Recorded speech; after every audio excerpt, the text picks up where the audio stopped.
자, 저는 함께 봉독한 말씀을 가지고 나봇의 포도원이라는 제목으로 말씀을 나누겠습니다. 자, 오늘 본문 말씀은 세 명의 등장 인물을 우리가 주목해서 말씀을 나눌 겁니다. 이름을 얘기하자면 나봇, 그리고 아합, 이세벨, 이 세 사람입니다.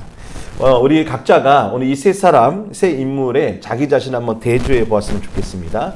나는 누구와 더 가까운가? 내 안에도 저는 모습이 있는가? 하면서 내 자신의 신앙을, 영적인 점검을 한번 해보고 더 나아가 우리의 신앙이 온전한 믿음으로 새로워지고 성장하는 이 밤이 되길 바랍니다. 바라옵기는 우리 성령께서 친히 역사하셔서 우리를 가르치시고 깨닫게 해 주시기를 바랍니다. 자, 오늘 본문 말씀의 내용은 이렇습니다.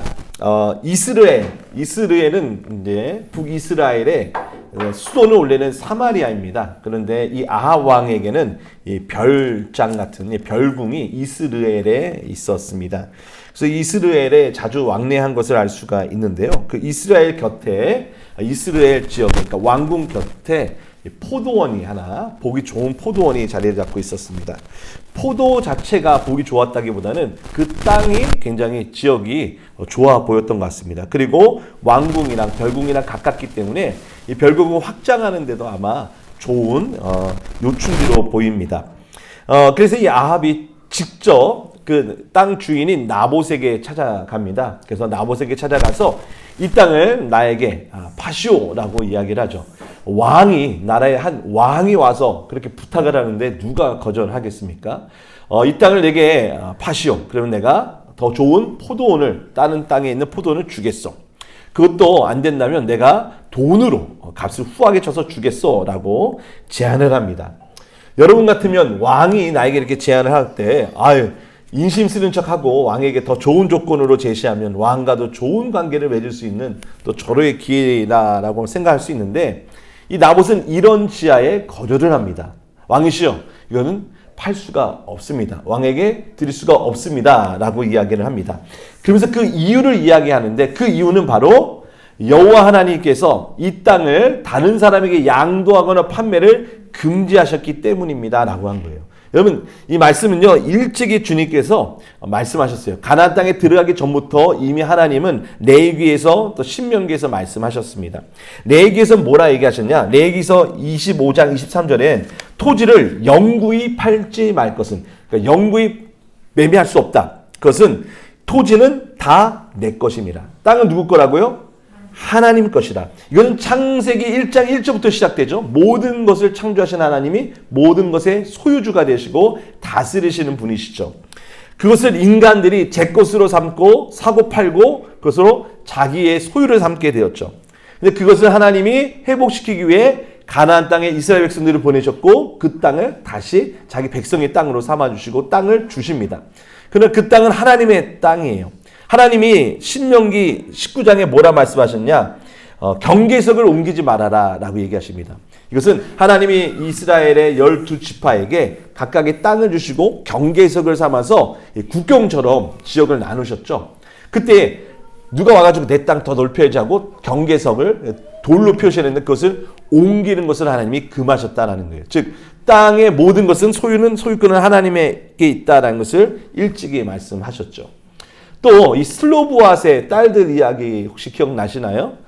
슬로보앗이 이 남자가 아들을 못 낳고 그냥 세상을 떠났어요. 네, 딸만 5이었어요. 근데 이들이 이제 약속의 땅 가나안 땅에 들어가게 되는데 아들들을 있는 집은 다 땅을 분배 받았는데 이 슬로보앗은 땅을 분배를 안 한 거예요. 그러니까 딸 5이 모세에게 찾아가서 어르신, 아니 우리가 아무리 여성이라도 그렇지 우리 아버지 이름으로 땅을 주셔야 되는 거 아니겠습니까? 그 믿음으로 여기까지 나왔는데, 그러니까 모세가 하나님께서 여쭙죠. 그리고 그들에게도 땅을 줘라 라고 이야기를 하십니다. 그런데 문제는 뭐냐? 이 같은 족속의 이 장로들이 와서 이제 묻는 거예요, 모세에게. 어르신, 이 슬로보아 딸들한테 땅을 다 줬는데 문제는 이들이 다른 지파 남자들한테 시집을 가면 그 땅이 다른 지파의 땅이 되는 거 아니겠습니까? 그러니까 이 여성들에게 땅을 주는 건 좀 고민해봐야 되겠는데요 할 때 하나님 뭐라 하셨죠? 그 슬로보앗의 딸들은 같은 지파의 남자하고만 결혼해야 된다. 왜?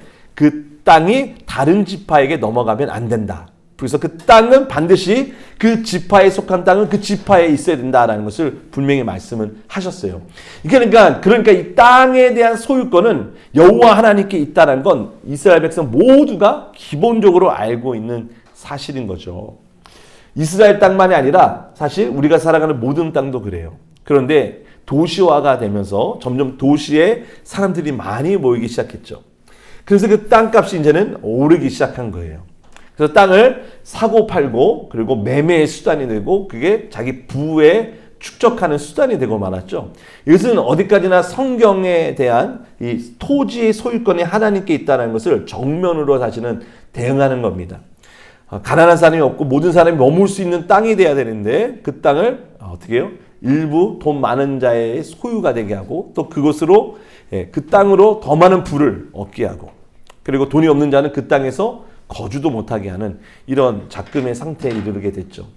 우리가 장차 들어가 하나님 나라는요.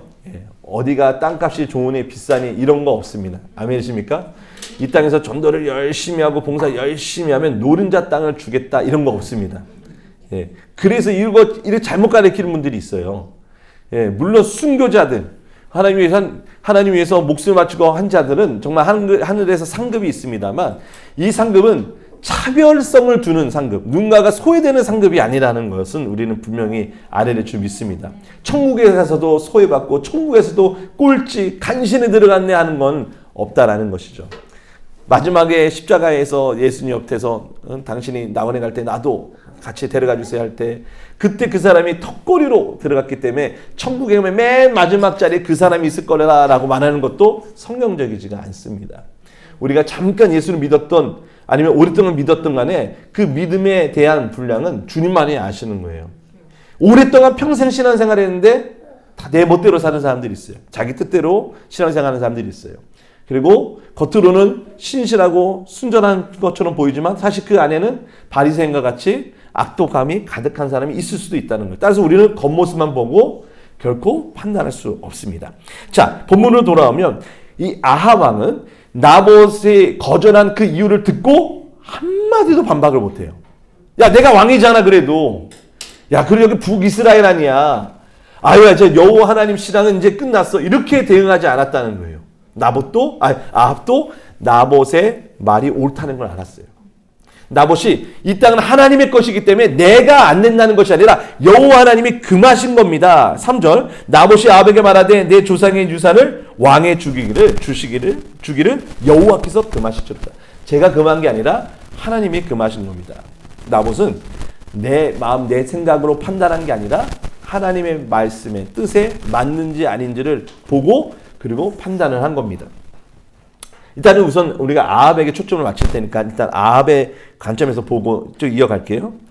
아합이 나봇이 자기에게 거절한 것을 당하고 나서 한마디도 못하고 왕궁으로 돌아가요. 그런데 자, 왕궁으로 돌아간 이 아합의 모습이 얼마나 유치하기 그지없는지 모릅니다.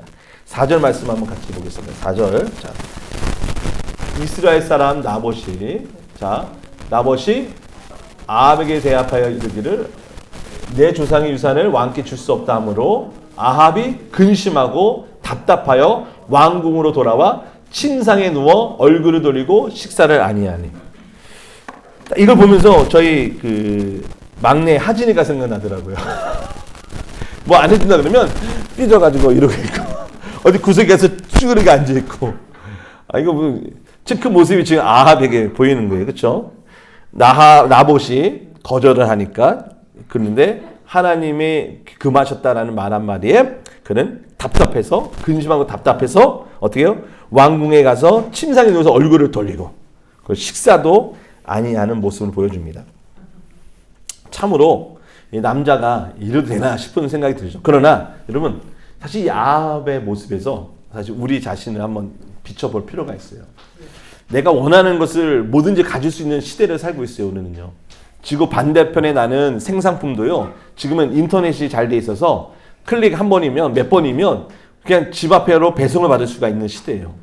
원하는 것은 뭐든지 얻을 수 있는 시대를 살고 있어요. 근데 과연 그것이 정말 우리에게 이로울까요? 내가 원하는 건 다 얻을 수 있는 게 과연 정말 행복한 걸까요? 여러분 방글라데시라고 아시죠? 방글라데시. 여러분들이 입고 있는 옷 중에 상당수의 옷은 메이드 인 방글라데시가 있을 거예요. 중국 다음으로 세계에서 두 번째로 의류 생산을 하는 국가입니다. 이 방글라데시에는 8,000개의 의류 공장들이 돌아가고 있다고 해요. 그 4만 명 이상의 40만 명인가 이상의 400만 명, 40만 명 이상의 사람들이 의류에 종사하고 있어요. 그런데 문제는 뭐냐? 그 방글라데시가요, 의류 쓰레기장으로 바뀌겠다는 거예요. 옷을 만들고 남은 꼬투리라든지 그걸 버려지는 옷들로 어떤 마을은 그냥 옷이 그냥 옷 쓰레기장이 됐어요, 마을이요. 누군가에게는 원하는 대로 생산해서 팔려지지만 한쪽에서는 쓰레기가 계속 쌓이고 있는 것이죠. 세상은 지금도 우리가 살아가고 있는 이 현대 사회는요, 소비와 생산 이 두 가지의 바퀴가 맞물려서 같이 돌아가고 있습니다. 둘 중에 하나만 멈춰도 다 멈추는 거예요. 누군가가 계속 사야지만 계속 만들죠. 그래서 살 때 소비가 일어날 때 누군가는 돈을 벌죠. 그렇죠? 끊임없이 돈을 벌기 위해서 또 생산을 해야 되는 거예요. 그래서 재벌들이 제일 무서워하는 게 뭔지 알아요? 재벌들이 유일하게 무서워하는 게 노동자들의 파업이에요. 우리 일 안 하겠다. 자, 일주일만 길거리에 누워 있어도요, 그냥 공장 망하는 거예요. 회사 망하는 겁니다. 그래서 어떻게든 달래서 임금 올려주면서 협상해서 어떻게든 공장이 돌아가게 해야 되는 거예요. 여러분들이 지금 뭔가 살라고 하는데 돈이 없다? 그럼 지금은요, 돈을 막 빌려줘요. 너무 쉽게. 할부로 사게 해줘요. 돈 없으면 뭐 이자 싸게 해서 해야 된다고 해요. 그만큼 지금 우리가 사는 사회는 원하는 것은 얼마든지 구할 수 있고 살 수 있는 시대를 살고 있어요. 그런데 과연 그것이 정말 우리에게 유익한지 정말 생각을 해봐야 한다는 것이죠. 이러다가 모든 것을 살 수 있는 그런 모든 걸 원하는 대로 구할 수 있는 이 시대에 내가 구하지 못하고 내가 사지 못하고 얻지 못하는 것이 한두 개만 있어도 인간은 그것을 감당해내지 못해요. 그렇죠. 다 가질 수 있어요. 근데 딱 한 가지만 금해요. 사람은 그것 때문에 환장하는 거죠. 대표적인 모습이 바로 이 에덴 동산에 나타나 있죠. 하나님 모든 것을 너희가 임의로 먹고 마시고 할 수 있대. 동산 중앙에 있는 저 선악을 알게 하는 나무의 열매는 먹지 말아라. 손도 대지 말아라. 라고 말씀을 하셨어요. 근데 기업고 인간은 그 하지 말라는 그 한 가지에 목을 메고 그것을 저지르고 말죠. 이 아합의 모습이 딱 그와 같은 모습입니다. 내가 원하는 것을 원하는 대로 할 수 있었던 사람이 하지 못하는 그 한 가지 때문에 낑낑 앓고 있는 거죠. 여러분들도 내가 원하는 거 갖고 싶은 게 막 마음에 들어오면 그게 계속 내 마음속에 생각이 나는 게 있어요. 예를 들어서 뭐 신상품이 나왔다. 아니 무슨 제품이 있다. 그러면 계속 그 매장에 왔다 갔다 하는 거예요. 핸드폰을 계속 검색하는 거예요. 그러다가 귀엽고 구매를 하면 그때부터 이제 내 거다라고 하죠. 그래서 시간이 지나면 그거 더 이상 귀하게 여기지 않습니다. 그때 인간은요, 탐욕의 공장과 같아요. 뭔가 얻고 갖고 누리고 싶은 거죠. 근데 막상 가지면 그것을 더 이상 만족을 누리지 못하는 겁니다. 제가 아는 분이요, 건너서 들은 거예요. 한 집에 이제 할머니도 같이 살고 있는 집인데, 뭐 제법 좀 사는 집인 것 같아요. 근데 할머니는 집안에 있는 손주가 원하면 뭐든지 다 사줬대요. 그게 뭐 중학생 정도 되는데 원하는 거 수십만 원, 수백만 원 되는 거 다 사줬대요. 뭐 좋은 비싼 운동화, 좋은 잠바 사달라면 사주고 핸드폰도 막 사줬대요. 나중에는 신용카드까지 줬대요, 할머니한테. 그러니까 이 얘가 자기 것만 해, 자기 친구 것까지 다 사라면서 카드를 막 긁고 다니는데 이게 액수가 어마어마한 거예요. 그런데도 이 할머니는 괜찮다고. 이 어렸을 때 어디 가서 떵떵거리면서 다녀야지 꿀리고 하면 안 된다고. 이렇게 손주를 키운 거예요. 근데 부모는 그게 아니죠. 부모는 그게 아닌 거예요. 이렇게 하다가 얘가 버릇이 안 좋아진다. 그런데 이 손주가 할머니 카드 하다가 이게 더 이상 이제 결제가 안 되니까 이 부모님의 지갑에 이제 손을 대기 시작한 거예요. 그래서 몰래 도둑질을 한 거죠. 부모님의 지갑에 손을 댄 거예요. 그래서 이제 부모님 와서 보니까 지갑에 돈이 없어요. 딱 지목할 사람이 한 사람밖에 없는 거예요. 그래가지고 애를 불러다가 너 가져왔냐 했더니 가져갔다고 한 거예요. 그래서 얘를 혼내려고 이제 매를 들려고 하는데 할머니가 쫓아가지고 애 손대지 말라고 막 그러더라는 거예요. 그러니까 애가 어떻게 되겠어요? 이번 얘가 사회에 적응할 수 있겠어요? 원하는 거 못 가지면 애가 더 난리 나겠죠. 지금 세상은 원수 마귀는 이렇게 사람들을 이렇게 만들어가고 있어요. 지금 아합이 또 꼭 그와 같은 모습이에요. 모든 걸 다 원하는 대로 할 수 있지만 구하지 못하는 그 한 가지 때문에 지금 낑낑 앓고 있어요. 답답하고 근심하여 얼굴을 돌리고 이러고 있습니다. 이 마음에 하나님의 법은 저 땅을 나봇의 포도원을 손대지 말아야 하는 것을 알고 있어요. 반면에 그의 육신의 정욕과 육신의 탐욕은 끊임없이 저 땅이 더 좋아 보이는 거예요. 다른 땅보다도 저 땅을 꼭 갖고 싶은 거예요. 그 속에 결국 로마서 7장에 따르면 생명의 성령의 법과 사망의 법이 육신의 그 법이 계속해서 지금 부딪히고 있는 거예요. 그렇죠? 하나님의 뜻은 뭔지 너무 분명히 알아요. 경계선 옮겨서는 안 돼요.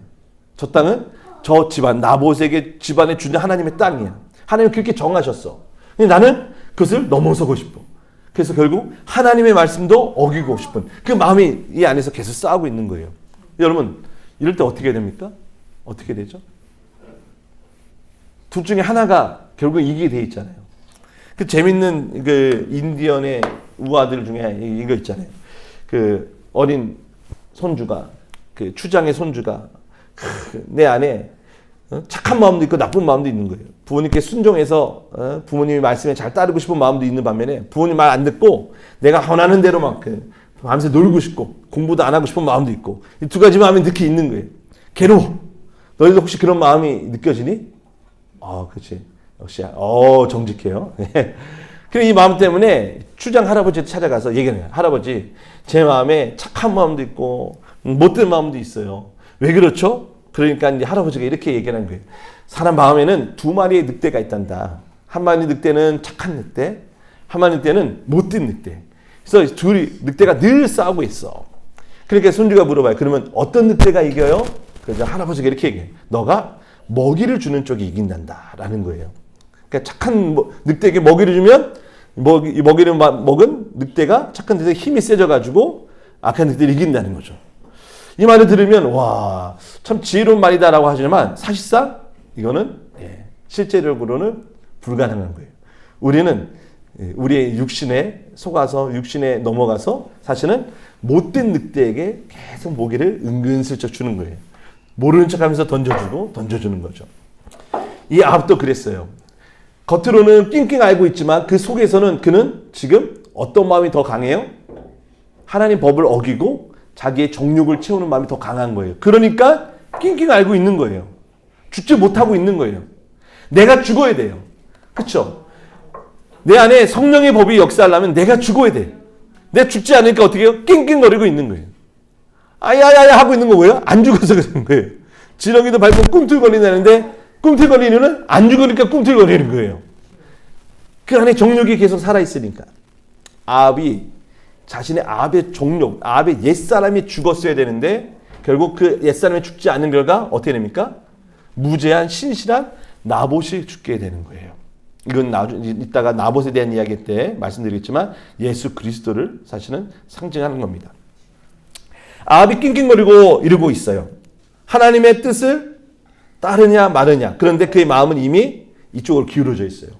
하나님 뜻이 아니라 내가 어떻게든 저걸 내 것으로 갖고 싶어. 여기서 떠나지 못하는 거예요. 한 걸음도 스스로 벗어나지 못하는 거예요. 이게 바로 뭐예요? 우리 육신에 있는 죄입니다. 그 죄는 우리를 계속 붙잡고 그 정욕과 탐욕으로 끌고 가는 거예요. 여러분 아합이 이 마음에서 자유롭지 못하고 이 마음을 계속 품고 있으니까 원수마귀 사탄이 딱 찾아오는 거예요. 바로 이세벨이 옵니다. 그 안에 이세벨이 와가지고 이야기합니다. 도대체 무엇 때문에 근심하셔서 식사도 안 하시는 겁니까? 무슨 일 있으세요? 라고 묻죠. 그러자 아합이 뭐라고 얘기합니까? 자, 8절을 6절입니다. 6절 같이 읽겠습니다. 왕이 그에게 이르되 내가 이스라엘 사람 나봇에게 말하여 이르기를 내 포도는 내게 주되 좋아하면 내가 그 대신에 포도원을 내게 주리라 한즉 그가 대답하기를 내가 내 포도원을 내게 주지 아니하겠노라 하기 때문이로다. 자, 여러분 여기서 보면 쏙 빠진 게 있어요. 뭐냐? 내가 포도원 더 좋은 포도원을 바꿔준다고 그랬고 돈도 주겠다고 했는데 나봇은 거절을 했다. 내게 주지 않겠다 했다. 사실 나봇이 주지 않은 이유가 있잖아요. 그 이유는 쏙 빼놓는 거예요. 뭘 뺐죠? 하나님의 법. 하나님이 금하신 이유. 하나님이 금하신 것에 대한 거죠. 나봇이 아니라 하나님이 금한 거예요. 그런데 거기서 하나님은 쏙 빼고 나봇을 딱 들여댑니다. 나봇이 나쁜 놈이다라는 거죠. 사실 나봇 뒤에는 하나님이 계시는데 지금 이 아합은 나봇을 지금 제거하려고 하고 있어요. 여러분, 이 말은요, 지금 아합이 이세벨에게 나봇을 없애달라고 하는 것과 다름이 없어요. 여러분, 아합은요, 이세벨이 어떤 여자인지 너무나 잘 알고 있어요. 7절에 이세벨이 이렇게 얘기합니다. 그의 아내 이세벨이 그에게 이르되 왕이 지금 이스라엘 나라를 다스리나이까 일어나 식사를 하시고 마음을 즐겁게 하소서. 내가 이스라엘 사람 나봇의 포도원을 왕께 드리다 하고. 무슨 말이에요? 이세벨이 걱정하지 마시고 제가 다 처리하겠습니다 라고 하는 거예요. 그럼 이때 적어도 아합이 양심이 있다면 뭐라고 물어봐야 돼요? 어떻게 하려고? 방법이 뭔데? 라고 물어봐야 정상이잖아요. 근데 안 물어봐요. 무슨 말이에요? 아합은 자기 아내가 이 악한 여인이 어떤 방식으로든 저 나봇을 죽이고야 말 거는 알고 있는 거예요. 너무나 잘 아는 거예요. 이세벨에게 이 얘기를 하면 자기 이렇게 얘기하면 이세벨이 이렇게 행동할 거 너무나 잘 아는 거예요. 여러분들 무슨 고민이 있어요? 그 고민 때문에 누구에게 물어보고 누구에게 한번 상의할까 이렇게 생각할 때 있잖아요. 그럼 여러분들 목사한테 와가지고 목사한테 상의하면 어떤 대답을 들을지 거의 알아요. 그렇죠? 그래요, 안 그래요? 거의 정해져 있어요. 목사님한테 목사님 이런 고민이 있어요. 그러면 목사의 성경을 이렇게 보고 하나님 뜻이 뭔지를 이렇게 한번 같이 고민하고 기도하면 거의 답은 정해져 있어요. 그리고 내가 아무개한테 상의를 하겠다 그러면 그 아무개가 뭐라고 대답할지 또 우리는 거의 알고 있어요. 결국 우리는 내가 듣고 싶은 대답을 듣기 위해서, 원하는 대답을 듣기 위해서 그 사람을 찾아가는 거예요. 그래서 여러분들이 할 수만 있다면 여러분들이 생각하기에 이 사람한테 물어보면 이렇게 대답할 거 뻔해. 아시고 여러분 찾아가야 되는 거예요. 이세벨은 악한 여인이에요. 우상 숭배자예요. 자기 뜻을 위해서 하나님도 버리고 자기가 원하는 걸 다 우상으로 만드는 여인이에요. 그 여인에게 물어보면 어떤 대답이 나올지 아합은 너무나 잘 알고 있었어요. 아합은 이세벨이 아니라 여호와의 선지자 엘리야가 있었으니 엘리야에게 묻든지 하나님께 기도했어야 했어요. 사랑하는 성도 여러분, 여러분들을 답답하게 하고 근심하게 하는 문제가 있습니까? 그럼 여러분 그걸 누구에게 알아야 돼요? 하나님께 알아야 돼요. 하나님께 아뢰기 위해 이 밤에 오셨잖아요. 그렇죠? 여러분들 원하는 대답을 듣고자 해서 기도하러 온 게 아니라 내 뜻이 아니라 하나님의 뜻이 무엇인지를 알고자 이 밤에 온 거 아니겠습니까? 그렇다면 여러분 정말 잘하신 겁니다. 이세벨과 같이 세상에서 잘 나가는 사람, 세상에서 수완 좋은 사람 찾아가십시오. 그러면 답은 정해져 있어요. 수단과 방법 가리지 말고 너가 원하는 거 차지할 수 있어. 이 세상은 그렇게 돌아가고 있어. 내가 방법 다 가르쳐 줄게. 온갖 편법을 다 가르쳐 줄 거예요. 그런 사람 쫓아가면 여러분들 원하는 걸 얻을 수 있을 거예요. 그러나 하나님께로부터 벗어나는 겁니다. 아합은 결국 이세벨에게 바톤을 넘겼어요. 이세벨이 어떻게 할지 뻔히 알고 있었어요. 이세벨은 어떻게 합니까? 바로 편지를 씁니다. 이스라엘 지역에 있는 장로들과 귀족들에게 편지를 쓰는데 편지에 뭐라고 써요? 첫째, 금식을 선포하라. 금식을 선포한다는 건 뭐냐면 특히 이스라엘 사람들, 사무엘이 금식을 선포한 때가 있어요. 이거는 국가 비상사태 선포예요. 그러니까 여기서 금식을 선포하라. 자, 12절 보세요. 자, 여기 여러분 9절에 먼저 나와 있죠. 9절. 그 편지 사연에 이르기를 금식을 선포하고 나봇을 백성 가운데 높이 앉혀. 첫 번째는 금식을 선포하라. 비상사태, 국가 비상사태. 국가 비상사태가 뭐지? 지금 사람들이 그러면 쫑깃하고 기다릴 거 아니에요. 왕이 지금 국가 비상사태를 선포했어. 그래서 주의를 지금 이끄는 거죠. 주목을 하는 거죠. 두 번째 뭐예요? 나봇을 백성 가운데 높이 앉혀라. 여기서 이제 해석이 두 가지가 있는 것 같아요. 첫째는 나봇을 그 마을에서 높은 장로격으로 아니면 귀족으로 높여줘라라는 의미가 있는 것 같고, 제가 봤을 때는 그러기보다는 이 성 입구에, 각 마을의 입구에 보면 재판하는 곳이 있어요. 그것에 높은 자리에 앉혀. 그러니까 지금 재판의 대상으로 삼아라라는 거죠. 간에 지금 피의자 신분으로 세워라라는 거예요. 이 편지를 쓰는데 편지의 본인이 이름에 이세벨이 아니라 아합, 그리고 아합의 도장을 찍어서 보내요. 예. 여러분, 원수 마귀가 여러분들을 유혹하고 해가지고 여러분들로 하여금 악을 저지를 때 마귀 이름으로 하는 게 아니에요.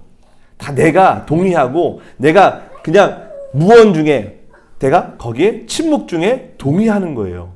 그래서 마귀로 인해서 내가 이용당했다? 그건 아닌 거예요. 내가 마귀에게 속아서 결국 내가 죄를 저지른 겁니다. 그러니까 이 아합 자신이 이세벨에게 도용당한 게 아니라 아합이 지금 이 일을 하고 있는 거예요. 이세벨에게 어떻게 해요? 사실은 완전히 그 이세벨의 사람이 되어서 이세벨에게 물들어서 이세벨과 똑같은 일을 지금 아합이 하고 있는 겁니다. 자, 그 편지를 받아들인 이스라엘의 장로들과 귀족들, 이들은 이미 이스라엘 사람, 바로 이세벨의 영향권 안에 있는 사람이에요. 그러니까 이스라엘은 사실 지금 대부분이 아합과 이세벨의 영향 아래 있는 사람이다라고 할 수 있어요. 그 편지를 본 대로 어떻게 하냐? 금식을 선포합니다. 비상사태를 선포하고 나봇을 부릅니다. 그럴 때 불량자 두 사람을 이세벨이 코치한 대로 부릅니다. 여기서 불량자라는 것은요, 쓸데없는 사람, 어디에도 쓸모없는 사람, 그 사람 두 사람을 불러옵니다. 그러니까 어디 가도 여기 가도 저기 가도 쓸모없는 사람이 지금 뭐예요? 지금 이세벨에게 이용을 당하는 거죠. 그래서 이 두 사람이 나봇에 대해서 지금 거짓 증언을 하게 합니다. 거짓 증언의 내용은 뭐냐? 첫 번째, 하나님을 모욕하고 왕을 모욕했다. 하나님과 왕을 저주했다라고 거짓 증거를 합니다. 그러면 여러분, 증인인 두세 사람 이상이 나오면 법적 효력이 있고, 그리고 하나님을 저주했다라는 자는 즉각적인 처형이 가능해요. 그래서 이 거짓 증인이 먼저 돌을 가지고 자기가 증인한 대로 그 사람을 치는 거예요. 여러분, 적어도 나봇의 말 한마디는 들어봤어야 되지 않겠습니까? 근데 이 본문에 나봇의 변론은 전혀 등장하지 않아요. 즉, 이스라엘의 장로들과 귀족들은 이미 이세벨의 수하에 있는 사람들이에요. 그래서 이세벨이 시킨 대로 나봇을 죽이기 위해 두 명의 불량한 자들을 세워 거짓 증인에게 하고 그를 죽인 거예요. 여러분, 나봇의 죽음이 꼭 누구와 같지 않습니까? 우리 주 예수 그리스도와 똑같은 거예요. 그리스도는 죄가 없으세요. 죄 있는 자를 대신하여 죽으셨죠. 그래서 죄가 없기 때문에 어떻게 거짓 증인들을 세우다가 하나님을 모욕했다, 저주했다라고 해서 예수님을 죽게 만들었어요. 이것을 보면 나봇은 거의 예수님을 예표하는 사람이라 할 수 있죠. 자, 그래서 어떻게 합니까? 나봇은 이때 돌로 맞아 죽게 됩니다. 자, 이세벨이 그 소식을 듣고 왕에게 가서 이야기를 합니다. 자, 15절입니다. 15절. 이세벨이 여러분 성경책 보셔야 됩니다. 이세벨이 나봇이 돌에 맞아 죽었다함을 듣고 이세벨이 아합에게 이르되 일어나 그 이스라엘 사람 나봇이 돈으로 바꾸어 주기 싫어하던 나봇의 포도원을 차지하소서. 나봇이 살아있지 아니하고 죽었나이다.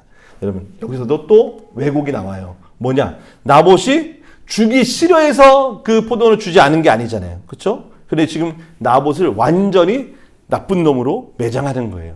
나봇이 죄를 지은 것으로 지금 계속 나봇이 나쁜 놈이라고 밀고 가는 거죠. 여론을 조작하는 거예요. 자, 그때 아합이 왜 어떻게 죽였어라고 묻지도 않아요. 그래서 16절에 보면 아합은 나봇이 죽었다함을 듣고 곧 일어나 이스라엘 사람 나봇의 포도원을 차지하러 그리로 내려갔더라. 바로 갑니다. 이것이 바로 이 아합이 이세벨에 의해서 완전히 장악당한 사람의 모습을 보여주죠. 자, 두 번째 우리가 나봇을 한번 봤으면 좋겠습니다. 나봇은 이스라엘에 살아가는 사람, 그것도 북이스라엘이에요.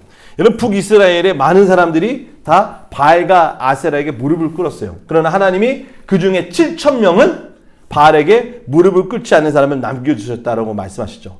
예, 어디에서 있죠? 19장 18절에 있어요. 그러나 내가 이스라엘 가운데 7,000명을 남기리니 다 바알에게 무릎 꿇지 아니하고 다 바알에게 입맞추지 아니한 자니라. 이런 악한 아합과 이세벨의 치하에서도 바알에게 무릎을 꿇지 않는 신실한 자들이 하나님이 남겨놨다는 거예요. 그 중에 한 사람이 바로 나봇이에요. 근데 문제는 뭐예요? 이런 신실한 사람이 말씀을 지키며 살아가기가 너무나 힘든 시대였다는 거예요. 지금 우리들도 마찬가지 아닙니까? 저 여러분들도 지금 이 믿음을 갖고 살아가기가 정말로 힘들어요. 예수 믿는다고 누가 죽이거나 하진 않아요. 그러나 이 시대의 흐름 자체가 이 세상 사람들의 방향이 그러합니다. 자, 어느 날 왕이 찾아와서 자기가 갖고 있는 땅을 팔라고 그래요. 왕이니까 거절도 못해. 그러나 이 나봇은 인간 왕보다도 하나님을 더 두려워했어요.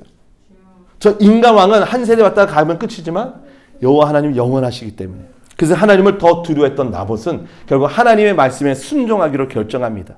분명 저 아합의 악한 여왕 이세벨이 자기를 해코지할 걸 몰랐을까요? 알았어요. 왜? 이 마을의 장로들과 귀족들을 보면 다 거기 쩔쩔매거든요. 힘있다 유력한 사람들은 다 이세벨의 말 한마디에 그냥 양심도 팔거든요. 그러나 나봇은 하나님의 명령을 따르기로 결정합니다. 그 명령 결정에 따르는 대가가 뭔지도 나봇은 분명히 알고 있었을 것이에요. 나봇은 여호와께서 금하셨기 때문에 제가 할 수 있는 일이 아닙니다라고 거절을 했어요. 결국 그에게 돌아온 건 뭡니까? 누명과 죽음뿐입니다. 여러분 열왕기 하 9장에 보면요. 나봇만 죽은 게 아니에요. 나봇의 아들들도 다 죽었어요. 이세벨이 얼마나 악한 이 삐리인지 알겠죠. 왜 아들까지 죽였어요? 그 자손들이 나중에 자기 소유권을 다시 요구할 수 있잖아요. 우리 아버지 땅이다. 그러니까 다시는 소유권 주장하지 못하도록 그 집안에 있는 모든 아들들도 싹 다 죽였다는 거예요. 참으로 이 나봇은 정말 비참한 결과를 맞이했죠. 하나님의 말씀대로 산다는 것이 이처럼 힘들고 어려운 가운데 나봇은 그 말씀 때문에 죽었습니다. 바로 예수 그리스도의 모습을 예표합니다. 나봇은 하나님의 말씀을 순종했고 세상보다 그 말씀을 더 두려워했기 때문에 그는 죽었습니다. 예수님도 그렇죠. 빌라도가 너 나에게 한마디만 잘하면 풀어줄게 하지만 예수님은 그러지 않았어요. 내가 12군대보다 더 많은 군대를 지금이라도 부를 수 있지만 나는 그러지 않는다라고 하셨어요. 사랑하는 성도 여러분, 우리가 나봇과 같은 신앙이 있기 바랍니다. 정말 이 세상은 그 누구도 내 편이 아니에요. 다 저 악한 원수 마귀 편인 것 같아요. 나의 말을 들어줄 자 아무도 없어요. 나의 결백을 인정해 줄 자가 없어요. 다 나에게 누명을 씌워요. 불량한 자들까지 와서 나를 우습게 여깁니다. 그러나 나봇은 끝까지 하나님 말씀을 택했고 그 말씀 편에 섰습니다. 그는 믿음으로 순교한 자입니다. 자, 이세벨을 보겠습니다. 이세벨은 어떤 사람입니까?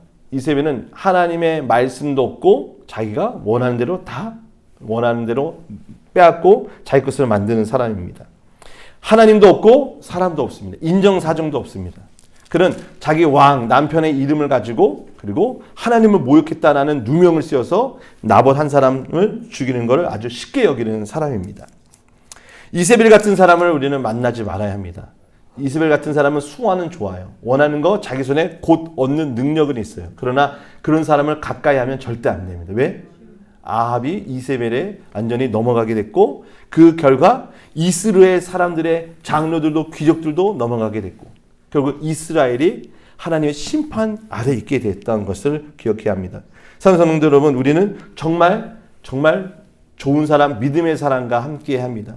특히 배우자는 더더욱 그렇고 우리들의 동료들도 그렇습니다. 여러분들이 일주일 동안 가장 많이 만난 사람들은 아마 직장 동료가 아니겠습니까? 그렇죠? 가족들보다도 직장 동료를 더 많이 만날 거예요. 여러분 그 직장 동료에게 여러분들 알게 모르게 영향을 받습니다. 그 사람이 문제 해결하는 방식을 봅니다. 직장 상사가 문제 해결하는 방식을 봐요. 때로는 편법을 쓰고 그리고 치졸한 방법을 쓰기도 합니다. 양심을 거리끼는 일들을 합니다. 그런데 그런 사람들이 승진을 잘해요. 그런 사람들이 돈을 많이 벌어요. 그런 사람들이 떵떵거리고 잘 살아요. 여러분 그런 사람들을 보면서 나도 저렇게 살아야 되겠구나 하겠습니까? 아합처럼 내가 저 사람에게 상담하고 저 사람한테 물어보면 분명히 나올 대답이 뻔한데 여전히 세상 사람들에게 여러분들 상담을 하시고 그에게 질문을 던지시겠습니까? 말씀을 정리하도록 하겠습니다. 우리는 지금 아합과 나봇과 또 짧게나마 이세벨에 대해서 보았습니다. 여러분 각자는 어떻습니까? 누구와 지금 가깝나요? 저는 제 자신을 봤을 때는 아마 아합과 비슷하지 않나라는 생각을 해봅니다. 나봇이라고 말하기에는 우리 중에 과연 나봇처럼 예수님처럼 살 수 있는 사람들이 과연 얼마나 있을까? 자, 그러면 우리가 어떻게 해야 아합에서 나봇으로 나아갈 수 있을까요? 그것은 아까 얘기했듯이 내가 죽어야 합니다. 내 속에 있는 그 옛사람이 죽어야 하는 것입니다. 로마서 7장 22절 25절에 보면 내 속사람으로는 하나님의 법을 즐거워하되 내 지체 속에서 한 다른 법이 내 마음의 법과 싸워 내 지체 속에 있는 죄의 법으로 나를 사로잡는 것을 보는도다. 오라 나는 공고한 사람이로다. 이 사망의 몸에서 누가 나를 건져내랴. 우리 주 예수 그리스도로 말미암아 하나님께 감사하리로다. 그런즉 내 자신이 마음으로는 하나님의 법을 육신으로는 죄의 법을 숨기노라. 무슨 말이에요? 내 안에 여전히 그 악한 죄가 도사리고 있다는 것을 인정하는 겁니다. 예수 믿고 구원받아도 이런 것을 우리가 계속 발견하는 거예요. 그러면 어떻게 되죠? 또한 사도 바울의 고백처럼 나는 날마다 죽노라. 그리스도가 나를 대신하여 죽으신 그 죽음에 나의 죽음을 고백하는 겁니다. 그래서 내가 이리 맞고 저리 맞아도 어떻게 해요? 죽어 있는 것으로 고백을 해야 돼요. 내가 갖지 못해서 속상하고 내가 원하는 걸 누리지 못해서 답답할지라도 그때마다 나는 그리스도를 생각해야 하는 겁니다. 아멘이십니까? 그리스도와 함께 옛사람이 내가 죽었으니 그런즉 이제는 내가 아니요 내 속에 그리스도로 사는 것이다. 아멘이십니까? 따라서 근심하고 답답한 이유가 무엇인지 먼저 생각을 해 보십시오. 세상 사람 이세벨처럼 원하는 것은 수단과 방법을 가리지 않고 다 합니다. 그러나 그리스도인은 내 안에 있는 그 성령의 법 때문에 그리스도라는 법 때문에 우리는 브레이크를 밟아요. 거리끼는 거예요. 참는 거예요. 내가 손만 뻗으면 가질 수 있지만 내 안에 성령께서 역사하셔서 손을 뻗지 않는 겁니다. 이것이 바로 그리스도인들이 살아가는 방식입니다.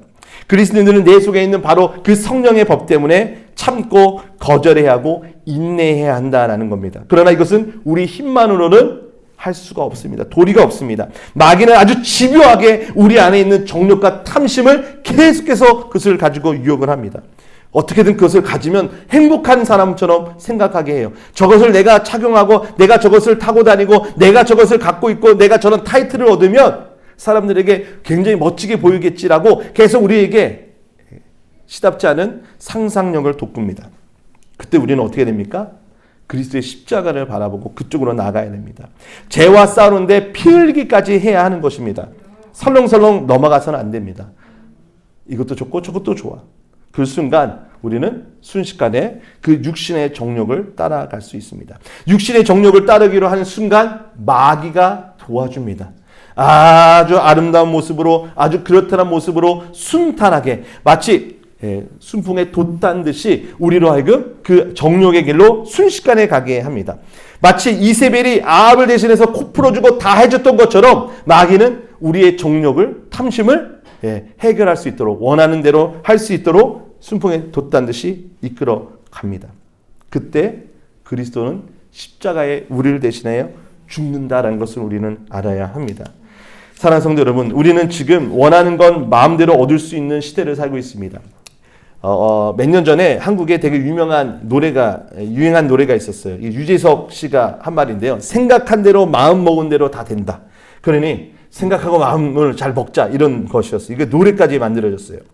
여러분, 탐욕과 죄악으로 물든 우리의 마음과 생각이 실제적으로 실현된다면 여러분 이 세상은 지옥에 따로 없는 겁니다. 여러분 각자가 원하는 대로 모든 것이 실현된다? 정말 그게 유토피아일까요? 아닙니다. 결국 죄 없는 나봇이 죽어야만 하는 그런 생각과 마음 아니겠습니까? 따라서 우리는 어떻게 됩니까? 내 안에 성령이 생명의 영이신 성령이 나를 주장하도록 해야 하는 겁니다. 로마서 8장 1절부터 보면 그러므로 이제 그리스도 예수 안에 있는 자에게는 결코 정죄함이 없나니 이는 그리스도 예수 안에 있는 생명의 성령의 몸이 죄와 사망의 법에서 너희를 해방하였음이라. 율법이 육신으로 말미암아 연약하여져 할 수 없는 그것을 하나님은 하시다니 곧 죄로 말미암아 자기 아들을 죄 있는 육신의 모형대로 보내요. 육신의 죄를 정하사 육신을 따르지 않고 그 영을 따라 행하는 우리에게 율법의 요구가 이루어지라 합니다. 즉 뭐예요? 우리 몸은 우리의 의지는 할 수 없는데 예수의 영신 성령이 내 안에 임하시면 하나님의 법을 따를 수 있게 한다는 거예요. 나봇이 하나님의 법을 따를 수 있었던 것은 나봇의 의지보다는 나봇 안에 역사하신 성령으로 말미암아 됐다라는 것입니다. 아멘이십니까? 따라서 육신을 따르는 자는 육신의 일을, 영을 따르는 자는 영의 일을 생각하나니. 육신의 생각은 사망이요, 영의 생각은 생명과 평안이니라. 아멘. 영의 생각을 하려면 하나님의 영으로 사로잡혀야 합니다. 오직 성령께서 저와 여러분들의 그 마음과 생각을 주장하셔야 돼요. 우리 안에 있는 탐욕과 우리 안에 있는 죄악을 성령의 불로 태워주시고 날마다 그 그리스도와 연합할 수 있도록 우리를 조명하시며 우리의 마음의 뜻을 하나님의 뜻으로 만들어 가 주셔야지만 우리가 나봇과 같이 하나님의 말씀을 쫓아 예수님과 같이 그 십자가를 향해 나아갈 수 있다라는 것입니다. 사랑하는 성도 여러분, 결론은 뭡니까? 성령 충만해야 합니다. 성령 없이는 내 마음, 내 뜻대로 결국 살아가게 되어 있습니다. 내 욕심에 내가 결국 빠져서 이세벨에게 내 영혼을 맡길 수밖에 없게 되는 겁니다. 여러분, 우리 말씀 한번 보십시오. 말씀에 보시면요. 엘리야가 찾아와서 이렇게 얘기합니다. 20절입니다. 아합이 엘리야에게 이르되 내 대력자여 내가 나를 찾았느냐? 대답하되 내가 찾았노라. 너가 너 자신을 팔아 여호와 보시기에 악을 행할수. 너가 너 자신을 팔았다라고 얘기하는 겁니다. 그리고 25절에도 이렇게 합니다. 예로부터 아합과 같이 그 자신을 팔아 여호와 앞에서 악을 행하는 자가 없으면 그를 그 아내 이세벨이 충동하였습니다. 자기 자신을 팔았대요. 어디다가? 마귀에게, 욕심에, 미혹에 팔았어요. 왜? 내가 더 갖고자, 더 얻고자 하는, 썩어져 없어져 버린 그것을 내가 추구하고자, 결국 그것을 쫓아가고자 자기 영혼을 팔아버리는 겁니다. 그러나 예수 그리스도는 저와 여러분들을 영혼을 살리기 위해 자기 자신을 십자가에 달려 죽게 하셨습니다. 사랑하는 성도 여러분, 바로 예수의 영이 우리에게 임하면 우리로 하여금 아합이 아니라 이세벨이 아니라 나봇과 같은 그 믿음의 길로 가게 되는 줄 믿습니다. 이스라엘과 같은 이 땅에서 특히 이 일본, 정말 예수 믿기 너무나 힘든, 믿는 사람이 너무나 찾기 힘든 이 땅에서 우리는 나봇과 같은 그런 신앙인이 되될 줄 믿습니다. 하나님의 성령으로 충만한 이 밤이 되길 바랍니다.